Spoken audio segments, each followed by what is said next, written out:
We'll study This call is now being recorded. firstly biotechnology principles and process. It is far way more important for both boards as well as NEET. I'm repeating it again. So please pay attention because इसमें से कुछ भी technical term skip हुआ तो आपको वो नहीं समझेगा. And it is a very good developing or emerging field biotechnology. Okay. So let us start. Now, what is biotechnology? It is a technique that deals with organisms or enzymes to produce products and process useful to humans. Okay, ये एक technique है. It is a technique that deals with organisms or enzymes to produce products and processes useful to humans. Okay, ये technology ऐसे products बनाती है जो useful to humans होती है.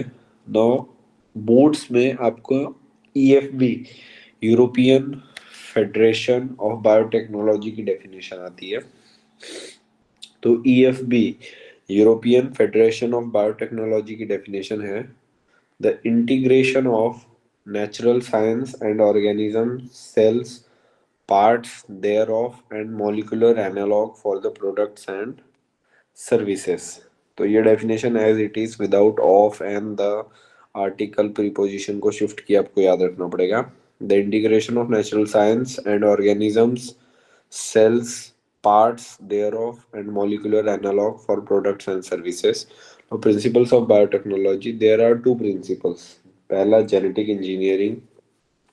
It is technique to alter the chemistry of the दो की process से बायोटेक्नोलॉजी चलता है. पहला it is the technique to alter the chemistry of genetic material DNA और RNA to control into host organism to introduce this into host organism and thus change the phenotype of the host. Okay, ये जो technique है ये alter करती है chemistry of genetic material DNA और RNA और उसको इंट्रोड्यूस करती है होस्ट के ऑर्गेनिजम्स में and changes the phenotype of the host. Second जो टेक्निक है बायोटेक्नोलॉजी दो प्रिंसिपल पे बेस है. पहला genetic engineering, second bio process engineering. What is bioprocess engineering? It is procedure used to make service area free of pathogen. जहाँ पे भी हम काम कर रहे हैं उसको स्टेराइल रखना, area free of pathogen so that only desirable organisms can replicate and manufacture products like antibiotics and vaccines, etc. Now, tools of biotechnology, restriction enzyme, identification of desired DNA, cloning vector, and host transfer. Okay, restriction enzyme, identification of desired DNA. कुछ tools हैं किस किस technique से या कौन कौन से सामान से हम biotechnology processes and application chapter में शुरुआत कर सकते हैं. तो पहला है रेस्ट्रिक्शन एंजाइम्स, सेकंड है identification of desired DNA, third cloning vector and fourth host transfer. Host में कैसे ट्रांसफर करेंगे. Now process of biotechnology. अब जो हमने टूल्स पढ़े हैं उसको डिटेल में पढ़ेंगे. एंजाइम्स. एंजाइम्स जो है various types of enzyme exist which has which is cleavage type, ligate type, lyase type function. Ligate मतलब आपको पता है तोड़ना, क्लीवेज का मतलब भी होता है तोड़ना एंड लायस मतलब ज्वाइन करना. तो बहुत टाइप के एंजाइम्स है, तोड़ने वाले, बीच में से तोड़ने वाले एंड ज्वाइनिंग वाले. उसमें लायस एंजाइम जो है वो हम कॉमनली इस टेक्नोलॉजी में यूज करते हैं. Lyase enzyme. These enzymes helps to degenerate any particular cell parts. Okay, this enzyme हम उसको क्यों यूज करते हैं? To degenerate any particular cell parts. Example lipases, ligases. ये सब क्या है? Lyase enzyme के example हैं. Now cleavage enzymes. These enzymes are a type of nuclease enzyme. Cleavage enzymes जो हैं, they are a type of nuclease enzyme which cut the genetic material. जिसका main function है जेनेटिक मटेरियल को cut करना. दो type के होते हैं, endonuclease and exonuclease. Okay, endonuclease and exonuclease. Endonuclease क्या करता है, मान लो ये डीएनए के सीक्वेंस है, आपको पता है ATGC हमारे न्यूक्लियो नाइट्रोजनियस बेसिस हैं, तो ऐसा कोई डीएनए का पार्ट है, एंडोन्यूक्लियस उसको एंड साइड से कट करेगा। देख रहे हो ये एरो इंडिकेट कर रहा है कि किस साइड से वो कट मारेगा, लाइक दिस। ओके, जबकि एक्सोन्यूक्लियस में क्या है, ऐसा कट आएगा,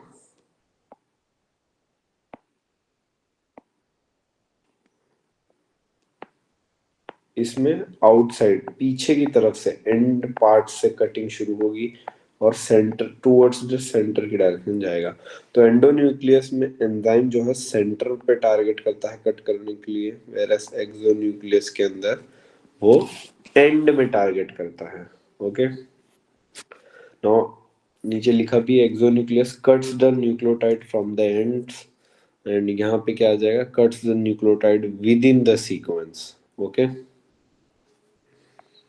नाउ आपके सिलेबस में सिर्फ एंडोन्यूक्लियस है, एक्सोन्यूक्लियस नहीं है। बट अभी तक हमने क्या देखा, दो स्टेप हैं, bio process engineering and genetic engineering,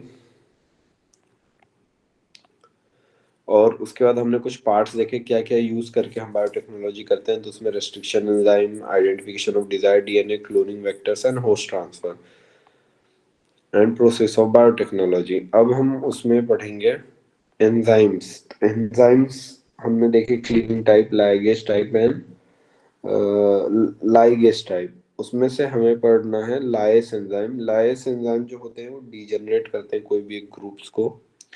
cleavage enzyme जो होते हैं वो क्लीव करने का काम करते हैं, ब्रेक डाउन करने का काम करते हैं। दो टाइप होते हैं, exo and endo. Now endonuclease जो है वो within the cell cut करेगा, एंड एक्सोन्यूक्लियस जो है वो outside of the cell cut करेगा।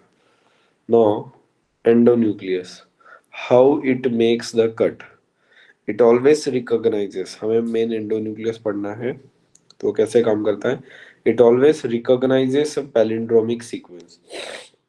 It always recognizes a palindromic sequence. It cuts the DNA at 5' to 3' direction only. ठीक है, ये पहले रिकॉग्नाइज करता है एक palindromic sequence. It cuts the DNA at 5' to 3' direction only. Cuts only the phosphodiester bond. किसको cut करता है, सिर्फ फॉस्फोडाइस्टर बॉन्ड को, हाइड्रोजन बॉन्ड्स को वो हाथ भी नहीं लगाता।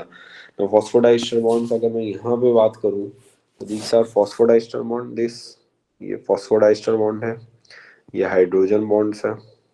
तो वो फॉस्फोडाइस्टर बॉन्ड्स को तोड़ता है, ना कि हाइड्रोजन बॉन्ड को। तो ये याद रखना पड़ेगा, cuts only the phosphodiester bond, not hydrogen bond. Now, moving further, when nucleus cuts the strand slightly away from the center, अब एंडोन्यूक्लियस में हमें पता है एंड सेंटर की तरफ काटता है, और इसमें भी दो टाइप होते हैं। अगर वो सेंटर के अंदर ही एग्जैक्टली कट कर रहा है तो उसको हम बोलते हैं ब्लंट एंड। बट वो सेंटर से थोड़ा सा अवे जाके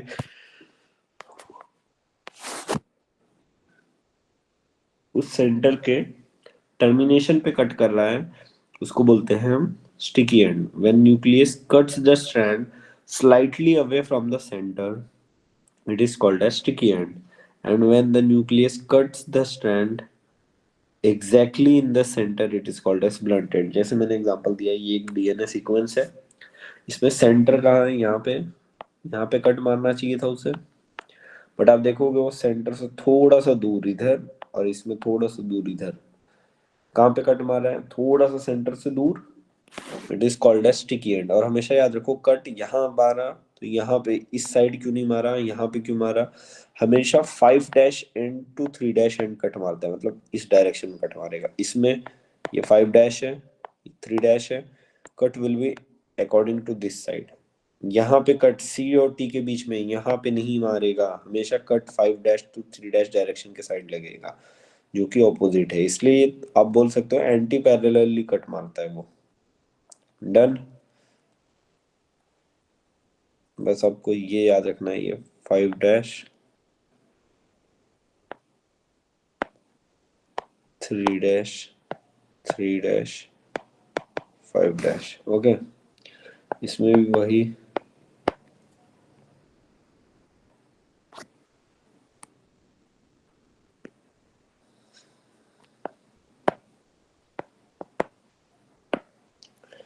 GAATC, CTTAG, दोनों के सेंटर में कट मारेगा तो blunt end. Okay, now example of sticky end के मैंने कुछ एग्जांपल दिए हैं, EcoR 1, Hind 2 and Bam H1। Okay, EcoR 1, Hind 2, Hind 3 and Bam H1, ये स्टिकी एंड्स देते हैं। एंड ब्लंट एंड में है SMS, मा 1, हिंद 2 एंड इकोर 1, इकोर 5। ये आपको एज इट इज ही नेम याद रखने पड़ेंगे। इकोर 1 जो है वो स्टिकी एंड है, जबकि इकोर 5 जो है वो ब्लंट एंड है। हिंद 3 स्टिकी एंड्स बनाता है, बट हिंद 2 जो है ब्लंट एंड है। बैम H1 sticky and, SMA 1 blunt and. ये आपको दोनों भी पार्ट बहुत इंपॉर्टेंट है नीट पॉइंट ऑफ व्यू से। ओके,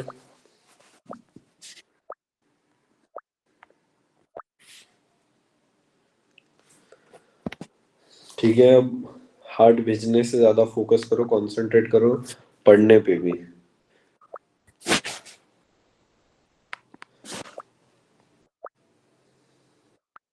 बस आई थिंक और भी काम है आप लोगों के पास। So let us start.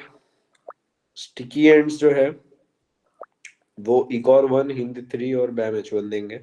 And blunt end SMA 1, Hind 2 and EcoR 5 देंगे। Now total 900 enzymes have been isolated from 230 strains of bacteria। Total आज हमारे पास जैसे ही कुछ एंजाइम्स के नेम है, इकोर 1, स्मा 1, वैसे हमारे पास टोटल अब तक कितने एंजाइम्स है? 900। और कितनी स्पीशीज से बनाए गए हैं? 230। ओके, 900 एंजाइम्स हैं जो हमने 230 बैक्टीरियल स्ट्रेन से बनाए हैं। नेमिंग ऑफ मॉलिक्यूलर सीजर्स की नॉमेनक्लेचर की बात करते हैं। जैसे हमने यहाँ पे नाम देखा, क्या नाम है? इकोर 1, हिंद 3, बैम H1, स्मा 1। तो ये नाम ऐसे क्यों हैं? ई कैपिटल, स्मॉल में CO, फिर आर कैपिटल, फिर रोमन नंबर्स।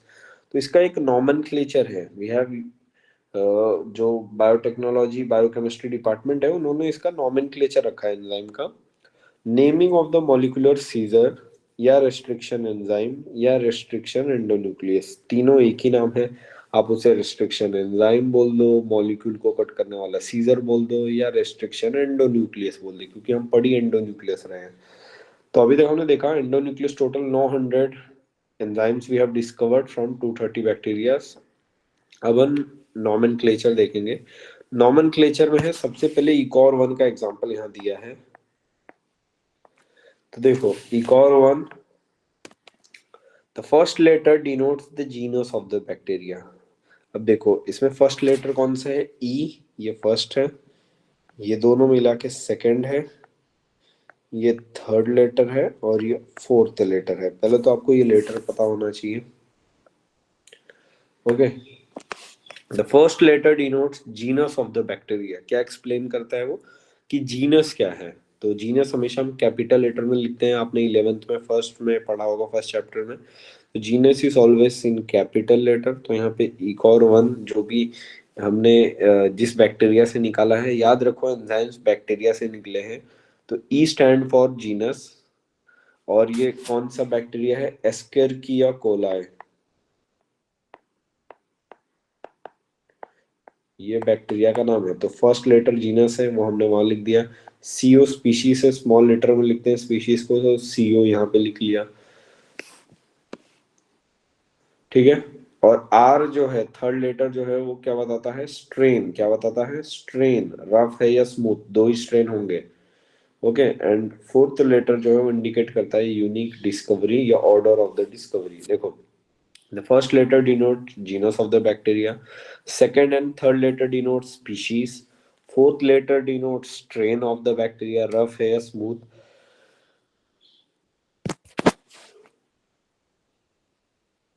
इसको आप सेकंड और थर्ड भी बोल सकते हो। और fourth letter denotes the strain of the bacteria. ठीक है, इन्होंने इन दोनों को सेकंड और थर्ड माना है, इसको हम फोर्थ मान लेते हैं फिर, और इसको 5। Okay, the fourth letter indicates the strain of the bacteria, rough or smooth। Fifth letter जो रोमन नंबर में होता है 1 2 3 4, it indicates the order of the discovery in that lab, कि उस लैब में वो कौन से नंबर पे डिस्कवर्ड हुआ है वो बताता है। जैसे इकॉर 1 जो है वो इकोलाई में सबसे पहला है, जबकि इकॉर 5 जो है ये फिफ्थ नंबर का है जो ब्लंट एंड है। सिमिलरली हिंद 3 थर्ड नंबर पे डिस्कवर्ड हुआ है, हिंद 2 सेकेंड नंबर पे डिस्कवर्ड हुआ है। इसमें H stand for Haemophilus, I N stand for species influenza. ये वही बैक्टीरिया है जो हमने हेल्थ एंड डिसीज में हीमोफिलस इन्फ्लुएंजा नाम का कॉजेटिव एजेंट देखा था इन निमोनिया, हीमोफिलस इन्फ्लुएंजा।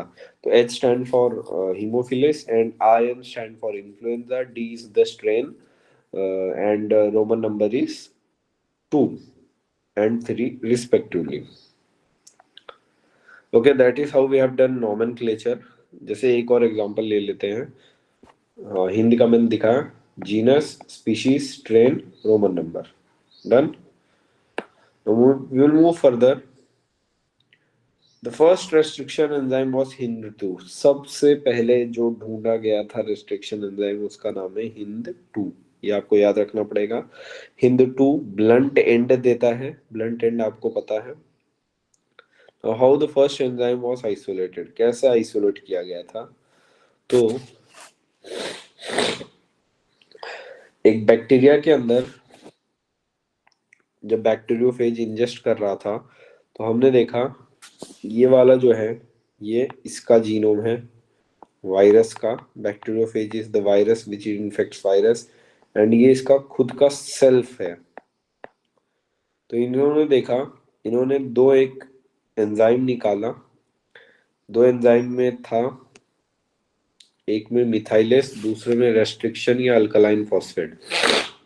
जो मिथाइलेस है ये सेल्फ पे जाके लग गया, एंड जो अल्कलाइन फॉस्फेटेस है वो जाके, या रेस्ट्रिक्शन वाला जो एंजाइम था वो जाके क्या करता है, बैक्टीरियोफेज के या वायरस के जीनोम को खत्म कर दिया, जिसकी वजह से restricts the growth of virus and save their own genetic material. इन्होंने क्या किया,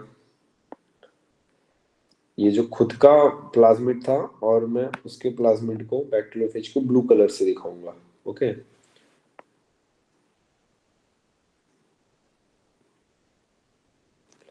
तो उसने क्या किया, अब ये इस वाले जीनोम को उसको ग्रो नहीं होने देना है, इसको होने देना है।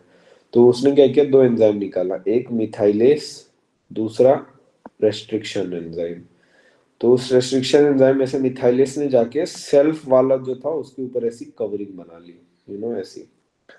एंड जो अल्कलाइन है वो दोनों सेम थे, वो दोनों को कट कर देता है, इसको भी कट कर देता है, इसको भी कट कर देता है। तो ये तो कट हो गया, अच्छी बात है, ये ग्रो नहीं किया। बट ये वाले को इसने कट नहीं किया क्योंकि वो मिथाइलेस था। अगर मिथाइलेस नहीं होता तो ये भी कट हो जाता, क्योंकि दोनों का जीनोम काफी हद तक सिमिलर था। तो इससे हमें पता चला कि हमारे पास ऐसे भी एंजाइम्स है बैक्टीरिया के थ्रू हम निकाल सकते हैं, जो किसी भी फॉरेन जीन को या तो क्लॉट कर सकते हैं या तो बचा सकते हैं। तो ये जो हमें प्रॉपर्टी पता चली, ऐसे एंजाइम्स को क्लीविंग एंजाइम बोलते हैं। और फिर तब से इसके अंदर रिसर्चेस हुए और आज हमारे पास 900 एंजाइम्स हैं। Okay, now moving further. अब हमें एंजाइम्स के बारे में पता चल गया, अब हम कैसे आइसोलेट करेंगे, कैसे ये सब एक्सट्रैक्ट करेंगे वो देखेंगे। Isolation of gene of interest. अब बायोटेक्नोलॉजी में बेसिकली हमें करना क्या है, शॉर्ट में अगर मैं बताऊं तो मान लो एक बंदा है कटप्पा, और गलती से इसके पास इंसुलिन की कमी हो गई है।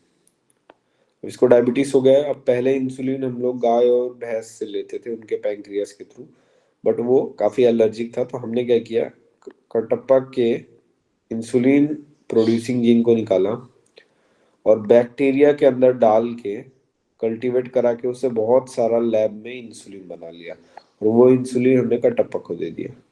अब ये प्रोसेस जितना आसान दिख रहा है कि हमने जीन निकाला और फिर जीन को हमने बैक्टीरिया में डाल दिया और फिर बैक्टीरिया ने रिप्रोड्यूस किया, तो हमारा प्रोडक्ट रिप्रोड्यूस हो गया और फिर हमने उसको निकाल के इंजेक्शन लगा दिया। मेन स्टेप इतना ही है, करना इतना ही है, बट अलग अलग जगह पे अलग अलग चीजें लगेंगी। तो हमें सिर्फ वही देखना है कि कैसे हम इन सब चीजों को करेंगे। तो this is the application chapter. इसमें अब सबसे पहले हमें किसी की बॉडी में से अगर कोई चेंज लाना है या किस कोई प्रोडक्ट बनाना हो तो हमें सबसे पहले उसका जीन चाहिए होगा। तो तो हमें सबसे पहले वो जीन या वो डीएनए वाला पार्ट चाहिए जो उस चीज को बनाता है। जैसे इंसुलिन की डेफिशिएंसी में हमें इंसुलिन बनाने वाला जीन निकालना पड़ेगा, ऐसे ही कोई भी जीन नहीं इंसर्ट कर सकते। तो सबसे पहले हमें जीन ऑफ इंटरेस्ट को ढूंढना पड़ता है। तो यहाँ पे मैंने वही टॉपिक लिखा है, isolation of gene of interest या डिजायर्ड डीएनए फ्रेगमेंट। उसको आप जीन ऑफ इंटरेस्ट बोल दो या डिजायर्ड डीएनए फ्रेगमेंट बोल दो, हमें वो चाहिए। तो हम उसको कैसे निकालेंगे? सबसे पहले एग्जांपल मान लो कोई सेल में वो जीन पड़ा है। तो मैंने यहाँ पे लिखा है एक ह्यूमन सेल में पड़ा है, उसके अंदर हमने प्रोटीनेस डाल दिया, लाइपेस डाल दिया, आरएनएस डाल दिया है, न्यूक्लियस डाल दिया। सब कुछ डाल दो, क्यों? क्योंकि एक सेल, ह्यूमन सेल के अंदर अंदर न्यूक्लियस पड़ा है तो न्यूक्लियस तोड़ने के लिए डाल दो, लाइपेस डाल दो उसके सेल मेम्ब्रेन को तोड़ने के लिए, अंदर प्रोटीन पड़ा होगा प्रोटीएस डाल दो, आरएनए पड़ा होगा आरएनएस डाल दो। बट हमें क्या नहीं डालना है? डीएनए, क्योंकि डीएनए सबसे ज्यादा मिलेंगे और हमें डीएनए ही बाहर निकालना है। तो गलती से हम उसमें डीएनए डाइजेस्टिंग एंजाइम नहीं डाल सकते, वरना डीएनएस डाल दोगे तो डीएनए भी मर जाएगा। तो डीएनएस को नहीं डालना है, बट नॉट डीएनएस मान लिखा है, आप देख सकते हो। तो ये सारे एंजाइम यूज करने के बाद protease, lipase, RNS and nucleus, what will get कि बाकी सारा पार्ट सेल का टूट जाएगा, सिर्फ डीएनए इंटैक्ट रहेगा, क्योंकि हमने डीएनए को तोड़ने वाला एंजाइम नहीं डाला है। तो आप ये टेस्ट ट्यूब के अंदर देख सकते हो कि इसमें एक सेल की डेब्रिस मिलेगी। अब वो सेल पहले इंटैक्ट था, फिर हमने एंजाइम डाला, वो टूट टाट गया। अब उसके जो डेड बॉडीज थे ये ऐसे मिलेंगे, और उसमें डीएनए इंटैक्ट था, वो ऐसा ऊपर की तरफ फ्लोट करेगा। यहाँ पे ऐसा देख पा रहे होगे आप, ये एंजाइम्स ऐसे फ्लो, डीएनए से फ्लो कर रहे हैं। फिर इसमें हमें क्या करना है? हमें चिल्ड इथेनॉल डाल देना है, इस डीएनए को अल्कोहल पिला देना है। नाउ चिल्ड डीएनए इथेनॉल के अंदर जो है वो आराम से ऊपर की तरफ आ जाएगा, और उस चिल्ड इथेनॉल के बाद हमें उसको एक चम्मच के थ्रू जो ऊपर डीएनए तैर रहा है उसको बाहर निकाल लेना है। इस प्रोसेस को हम स्पूलिंग बोलते हैं। क्या बोलते हैं? फूलिंग नहीं, स्पूलिंग। हाँ, please do remember spooling, SPOOLING। Spooling एक प्रोसेस है जिसमें हमें एक, एनसीईआरटी में इसका डायग्राम भी है, इसमें हम डीएनए को बाहर निकालते हैं ताकि वो टेस्ट ट्यूब में ऊपर की तरफ डीएनए प्रेजेंट रहता है, सिंक करते रहता है ऐसा माउथ के पार्ट पे, तो हम उसको वहां से इवैक्यूएट करते हैं। This process is called as spooling. Okay, spooling, removal of DNA from the test tube by a scooping method. Scoop करके, जैसे अपन आइसक्रीम को स्कूप करके निकालते हैं वैसे ही इसको निकालेंगे। अब देखो, ये तो ह्यूमन सेल के लिए हमने इतने एंजाइम्स यूज किए, क्या? Protease, lipase, RNS, nucleus and DNS. Plants वगैरह या बैक्टीरिया से अगर हमें कोई जीन ऑफ इंटरेस्ट निकालना हो तो सब कुछ सेम रहेगा, सिर्फ कुछ एक्स्ट्रा ऐड करना पड़ेगा। जैसे फॉर प्लांट्स हमें मेन सेलुलेस ऐड करना पड़ेगा, क्योंकि उनका सेल वॉल सेलुलेस से बना है, सेलुलोज से बना है, तो उसको तोड़ने के लिए सेलुलेस ऐड करना पड़ेगा इसमें। अगर वो फंगस होगा तो उसका सेल वॉल काइटिन से बना है, तो बाकी सब सेम रहेगा, सिर्फ उसमें काइटिनेस ऐड कर दो। अब क्योंकि काइटिन टफ होती है तो काइटिनेस उसको धीरे धीरे तोड़ देगा। नाउ थर्ड है फॉर बैक्टीरिया। बैक्टीरिया में लाइसोजाइम होता है जो उसके सेल वॉल को तोड़ने में पेप्टिडोग्लाइकन की मदद करता है। कौन सा एंजाइम है? लाइसोजाइम। नाउ अब हमारे पास डीएनए आ गया है। आप देख सकते हैं हमने ऊपर टेस्ट ट्यूब से with the help of enzymes DNA को आइसोलेट कर लिया है। अब isolated DNA, now we have the DNA, और इस डीएनए में से मान लो ये डीएनए 3 मीटर का है, हमें पूरा डीएनए नहीं चाहिए, हमें एक छोटा सा उसका टुकड़ा चाहिए। ये रहा वो टुकड़ा मान लो। पर ऐसे टुकड़े सेम सीक्वेंस के बहुत सारे हो सकते हैं, हमें इस छोटे टुकड़े को उस डीएनए से निकालना है। हम कैसे करेंगे? यहाँ पे अब हम मॉलिक्यूलर सीजर्स यूज करेंगे। मॉलिक्यूलर सीजर्स क्या करेंगे? इस छोटे से टुकड़े को, पहले इसका सीक्वेंस देख लो, फिर मॉलिक्यूलर सीजर्स में जो सीजर 900 हमारे पास सीजर्स हैं, जो सीजर इसको कट करता हो इस सीक्वेंस को, वो यूज करो। उससे क्या हो जाएगा? मान लो ये सीक्वेंस एबीसी करके है, एबीसी वाले जितने भी सीक्वेंस है वो हमारे पास ऐसे टुकड़ों में मिल जाएंगे, जितने भी एबीसी वाले होंगे। देखो, पूरा डीएनए एटीजीसी से बना है, तो बहुत ज्यादा चांस है कि कुछ जगह पे रेप्लिकेशन या डीएनए का सीक्वेंस सेम हो, पर वो अलग अलग चीज के लिए कोड करे। मान लो इसमें ऐसे दो फ्रैगमेंट हैं, मान लो हमारे फ्रैगमेंट में एबीसी जीन है, एबीसी न्यूक्लियोटाइड है, इसका भी एबीसी है, इसका भी एबीसी है, पर ये कोड करता है इंसुलिन के लिए, ये कोड करता है मिलेनिन के लिए, मान लो, तो सेम है।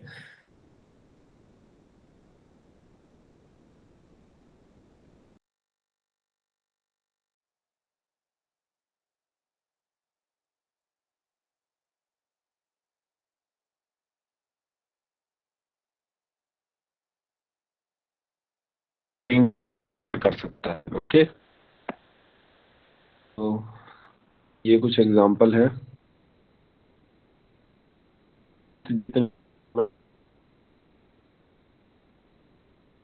सेपरेट कर।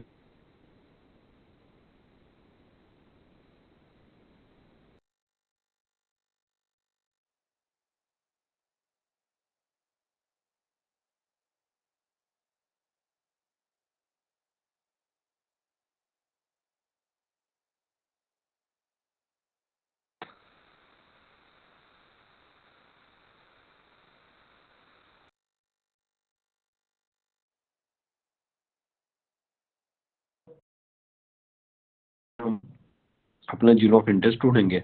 We use a technique called gel electrophoresis. उसके लिए हम एक टेक्निक यूज करते हैं, जेल इलेक्ट्रोफोरेसिस। कौन सी technique? Gel electrophoresis. No, gel electrophoresis की डेफिनेशन ये लिखी है, इट इज अ मशीन या instrument which is made up of,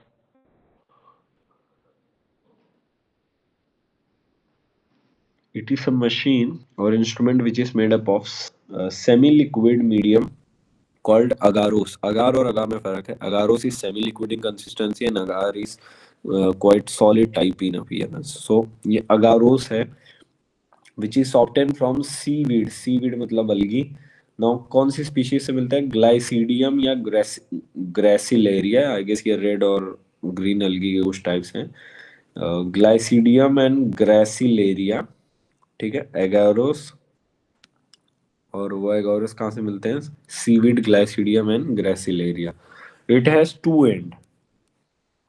अब ये जो मशीन है जेल इलेक्ट्रोफोरेसिस, उसमें दो एंड्स हैं, एक निगेटिव एंड्स होता है और दूसरा पॉजिटिव एंड। निगेटिव एंड को हम कैथोड बोलते हैं एंड पॉजिटिव एंड को हम एनोड बोलते हैं। ये आपको याद रखना है, निगेटिव एंड को कैथोड, पॉजिटिव एंड को एनोड।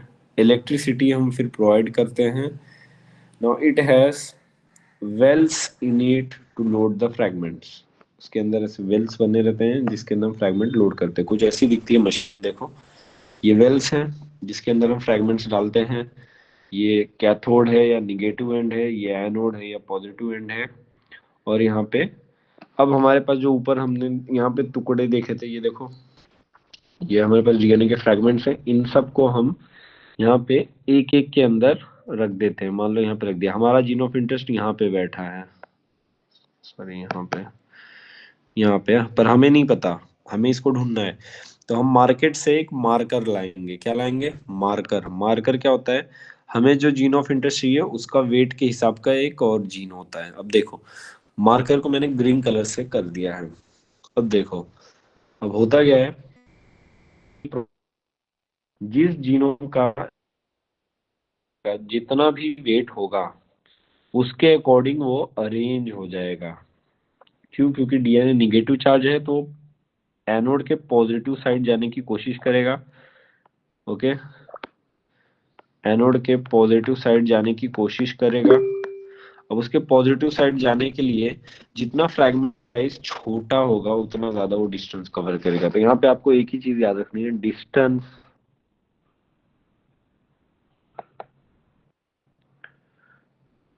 यहाँ पे आपको एक ही चीज याद रखनी है,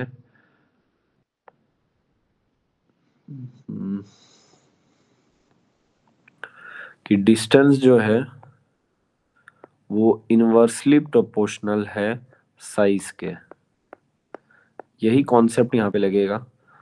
जितना ज्यादा वो दूर जाएगा वो उसकी साइज पर डिपेंड करेगा। मतलब जितनी बड़ी साइज उतना कम डिस्टेंस ट्रैवल करेगा, जितना छोटा साइज उतना ज्यादा वो डिस्टेंस ट्रैवल करेगा। तो जैसे मान लो यहाँ पे हमें कुछ देर बाद हमने ये देखा, क्या बोलते हैं, हमने इलेक्ट्रिसिटी प्रोवाइड करने के बाद कि क्या होता है, तो इलेक्ट्रिसिटी प्रोवाइड करने के बाद मान लो ऐसा रिजल्ट आ रहा है, ठीक है, अलग अलग जगह पे अलग अलग। तो अब देखो ये रहा मार्कर,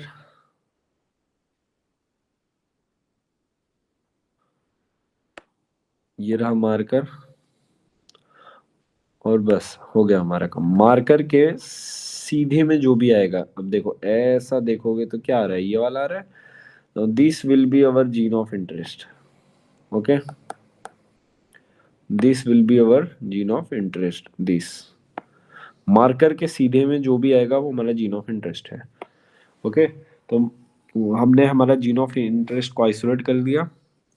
ऐसे हमने झुंड में से बहुत सारे जीन में से एक जीन ऑफ इंटरेस्ट ढूंढ लिया।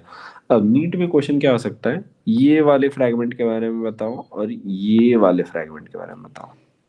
ये वाला सबसे पीछे है, ये वाला सबसे आगे। तो जो सबसे पीछे है उसको हम लिखेंगे थिकेस्ट फ्रैगमेंट, वो सबसे थिकेस्ट फ्रैगमेंट है, और जो एकदम आगे वाला है हम उसको लिखेंगे सबसे थीनेस्ट फ्रैगमेंट है। ओके, सबसे थीनेस्ट फ्रैगमेंट है।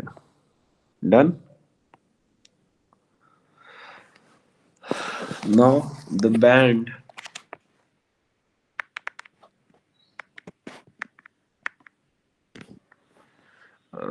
Sorry, the band will be orange in colour. अब ये जो भी फ्रैगमेंट्स मिले हैं हमने यहाँ पे देखे हैं, ये जितने भी फ्रैगमेंट्स हैं सब किस कलर के रहेंगे, ऑरेंज कलर के रहेंगे। सारे बैंड्स ऑरेंज कलर के रहेंगे। और वो ऑरेंज कलर आने के लिए हमने क्या किया, हम इसके अंदर इथिडियम ब्रोमाइड डालते हैं और यूवी लाइट में देखते हैं। The band will be orange in colour and it will be only visible. और जैसे अभी हमें आंखों के सामने वो ऊपर फ्रैगमेंट्स दिख रहे हो, तभी दिखेंगे जब हम उसको इथिडियम ब्रोमाइड डालेंगे और उसको यूवी लाइट या यूवी चश्मे के अंदर देखेंगे, तभी जाके हमें ऐसे फ्रैगमेंट्स दिखेंगे, वरना वो फ्रैगमेंट्स नहीं दिखेंगे। ओके, एनसीईआरटी में भी जेल इलेक्ट्रोफोरेसिस दिया गया है, आप चाहे तो वहां से देख भी सकते हो। Now the desired fragment is cut, removed from the matrix, and ये जो प्रोसेस है इल्यूजन है। ये रहा हमारा जीन ऑफ इंटरेस्ट। हम इसको यहाँ से, इस गीली मिट्टी जैसा है क्योंकि मैंने बोला ये एगैरोस है, एगैरोस मतलब सेमी लिक्विड इन कंसिस्टेंसी। हमने इसमें से ऐसा उसको पूरा खोद के निकाल दिया। That process is called as elution. What we called elution, ELUTION।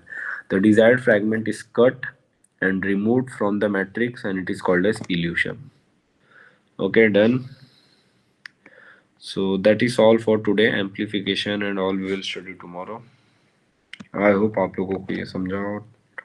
Please read it. Okay. Thank you.